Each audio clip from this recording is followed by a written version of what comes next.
Pemirsa atau ibu-ibu sekalian, sebelum kita mengakhiri sesi penyuluhan tentang preeklamsia berat ini, saya akan menjelaskan 10 cara merencanakan persalinan tanpa komplikasi. Nah, apa saja itu? Pertama, ibu-ibu ketika mengetahui bahwa ibu dalam keadaan hamil harus menyiapkan perencanaan persalinan sejak awal kehamilan, dibantu oleh mungkin oleh kadar PKK dan Dasawisma. Apa aja yang harus disiapkan? Transportasi ibu, bagaimana cara ibu nanti mencari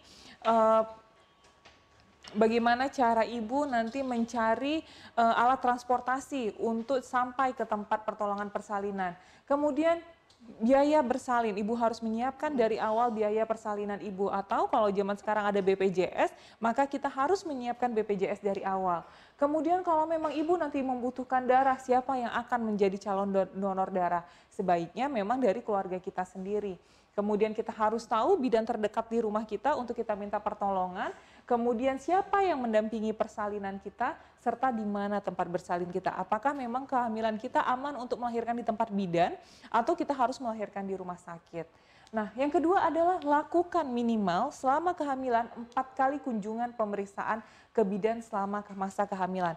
Nah, bagaimana untuk dengan USG? Kalau USG sebenarnya selama kehamilan cukup 3 kali. Pada trimester 1 sekali di bawah 12 minggu, kemudian pada usia trimester 2 pada usia 14 sampai 28 minggu 1 kali, dan pada usia kehamilan di atas 36 minggu 1 kali. Nah, yang ketiga adalah perhatikan gizi dan kesehatan selama kehamilan. Seperti saya jelaskan tadi, ibu harus minum kalsium, ada obat-obatan yang diberikan, makan makanan yang bernutrisi baik. Sebenarnya tidak perlu mahal, tapi harus bernutrisi baik. Kemudian yang keempat adalah ibu bisa mengikuti kelas ibu hamil. Nah, biasanya di Puskesmas atau Posyandu ini selalu ada kelas ibu hamil minimal seminggu 1 kali. Nah, kemudian yang kelima apa? Nah, kehamilan, pasti ibu pengen menyusui bayinya kan, jadi sejak hamil, ibu harus tahu manfaat dari inisiasi menyusui dini dan yang namanya ASI eksklusif, di mana diberikan minimal selama 6 bulan. Wajib 6 bulan ya. Namanya ASI eksklusif ini, ibu hanya memberikan ASI dari payudara ibu. Malah kita nggak boleh memberikan meskipun itu adalah air putih. Kemudian jaga kebersihan pribadi dan lingkungan, jangan lupa ibu harus mandi ya, tetap menjaga kebersihan. Kemudian yang ketujuh, kenali tanda-tanda persalinan. Nah, apa aja tanda-tanda persalinan? Pertama, ibu pastinya sudah hamil 9 bulan, kemudian adanya mules yang teratur dalam waktu 10 menit, kemudian adanya flek darah yang keluar, kemudian atau ada tanda-tanda keluar air-air yang kita bilang ketuban pecah. Kemudian biasanya disertai dengan mulut rahim yang mulai membuka. Kemudian tadi, kenali tanda-tanda kebahaya kehamilan dan persalinan. Apa tanda-tanda bahayanya? Perdarahan, baik itu selama hamil atau setelah melahirkan. Kemudian tadi preeklamsia, kemudian infeksi dan sebagainya. Nah, jangan lupa kita harus merencanakan kontrasepsi kita. Banyak metode kontrasepsi, ibu dapat memilih kontrasepsi semenjak hamil. Jadi ketika ibu sudah melahirkan, tinggal langsung dipasang, baik itu spiral, suntik 3 bulan, suntik 1 bulan, pil KB kombinasi, kemudian ataupun pasang implan dan sebagainya. Nah, satu lagi adalah dapatkan buku KIA.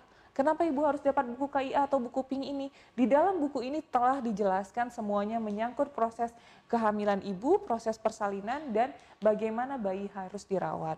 Jadi apa nih take home message-nya, kesimpulannya bahwa ketika ibu hamil, ibu langsung harus melakukan pemeriksaan ke tenaga kesehatan terdekat. Kemudian kenali komplikasi kehamilan, salah satu yang tersering adalah preeklamsia berat atau keracunan kehamilan. Jika ibu mengalami preeklamsia, maka ibu harus melakukan kontrol teratur ke dokter spesialis kandungan.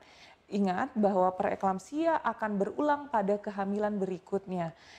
Kemudian kita harus mengikuti apa saran dokter. Melahirkan juga harus di rumah sakit, tidak boleh melahirkan di tempat bidan pasien dengan keracunan kehamilan. Bagaimana tadi cara mencegahnya? Kita harus minum obat. Ada beberapa yang obat diberikan seperti aspirin dan kalsium. Mungkin itu saja dari saya. Assalamualaikum warahmatullahi wabarakatuh. Terima kasih kepada narasumber kami, Dr. Cudrika Maharani, yang telah menyampaikan sedikit banyaknya edukasi, dan terima kasih juga kepada para Bapak Ibu yang sudah meluangkan waktunya. Semoga edukasi pada hari ini bermanfaat bagi kita semua. Amin ya rabbal alamin. Terima kasih banyak. Assalamualaikum warahmatullahi wabarakatuh.